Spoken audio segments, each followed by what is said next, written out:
श्री राम जन्मभूमि की मुक्ति के लिए 500 वर्षों से अधिक चले संघर्ष और उसमें अपना सर्वस्व अर्पण करने वाले राम भक्तों की एक लंबी श्रृंखला रही है।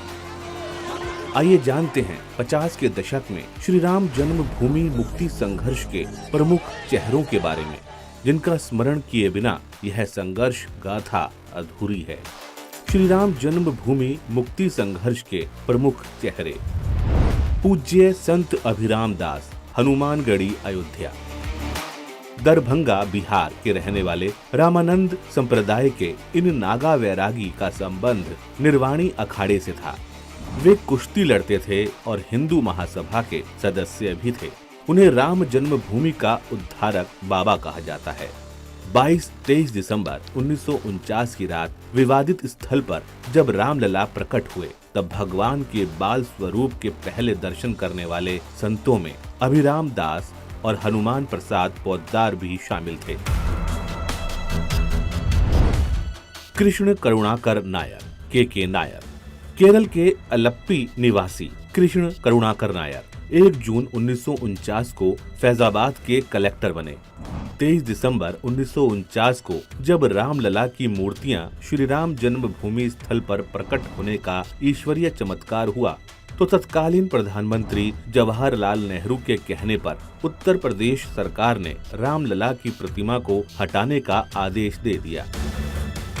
लेकिन जिला मजिस्ट्रेट नायर ने दंगों और हिंदुओं की भावनाओं के भड़कने के डर से इस आदेश को पूरा करने में असमर्थता जताई।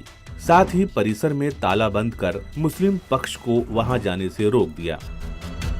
जब नेहरू ने दोबारा मूर्तियां हटाने को कहा, तो के नायर ने सरकार को लिखा, मूर्तियां हटाने से पहले मुझे हटाया जाए। तब देश के सांप्रदायिक माहौल को देखते हुए सरकार इस फैसले से पीछे हट गई। परम पूज्य देवराहा बाबा, भारतीय संत परंपरा के अलौकिक सिद्ध संत महर्षि पतंजलि के अष्टांग योग में पारंगत बाबा कहां से आए, कब जन्म हुआ, उनका जीवन आज तक लोगों के बीच रहस्य है। बाबा परम राम भक्त थे। सरयू और गंगा के किनारे मचान पर रहते थे। देश विदेश की नामी हस्तियां बाबा की भक्त थीं। राष्ट्रपति राजेंद्र प्रसाद, इंदिरा गांधी, राजीव गांधी, अटल बिहारी वाजपेयी बाबा का आशीर्वाद लेने जाते थे। जनवरी 1984 में इलाहाबाद कुंभ के मौके पर उस धर्म संसद की अध्यक्षता बाबा ने ही की थी, जिसमें राम मंदिर के शिलान्यास की तारीख 9 नवंबर 1989 तय हुई थी।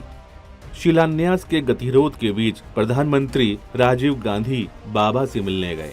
देवराहा बाबा ने राजीव गांधी से कहा, बच्चा हो जाने दो, और इसके बाद से ही श्री राम जन्मभूमि आंदोलन और तीव्र होने लगा।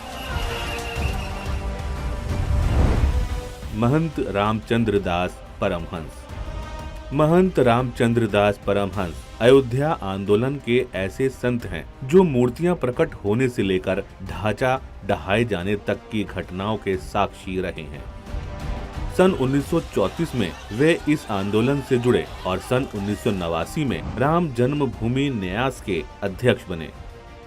1 जनवरी 1950 को विवादित स्थल पर मालिकाना हक और पूजा पाठ के अधिकार को लेकर उन्होंने फैजाबाद की अदालत में मुकदमा भी दायर किया था।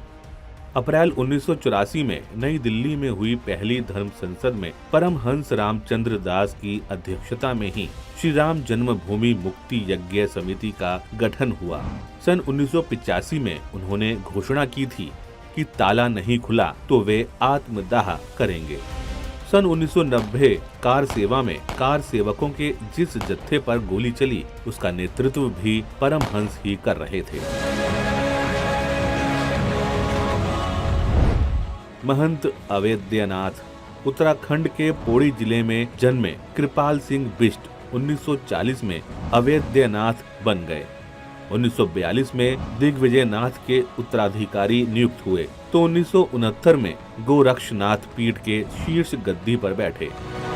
वे मंदिर निर्माण के लिए उच्चाधिकार प्राप्त समिति राम जन्मभूमि न्यास के अध्यक्ष भी रहे। 6 दिसंबर 1992 के ध्वंस के मुख्य आरोपियों में महंत अवेद्यनाथ भी रहे। महंत अवेद्यनाथ श्री राम जन्मभूमि मुक्ति यज्ञ समिति के पहले अध्यक्ष थे। विवाद के हल के लिए सरकारों से सबसे ज्यादा बातचीत करने वालों में वे एक थे। स्वतंत्रता के उपरांत श्री राम जन्मभूमि की मुक्ति के लिए हुए इस आंदोलन ने करोड़ों राम भक्तों की सहभागिता से इसे दुनिया का सबसे बड़ा शांतिपूर्ण और अनुशासित जन आंदोलन बना दिया। सदियों से राम भक्तों के भागीरथ प्रयास से ही अयोध्या में आराध्य प्रभु श्री राम जी का भव्य मंदिर बनने का स्वप्न साकार हो सका है। राम राम सीता राम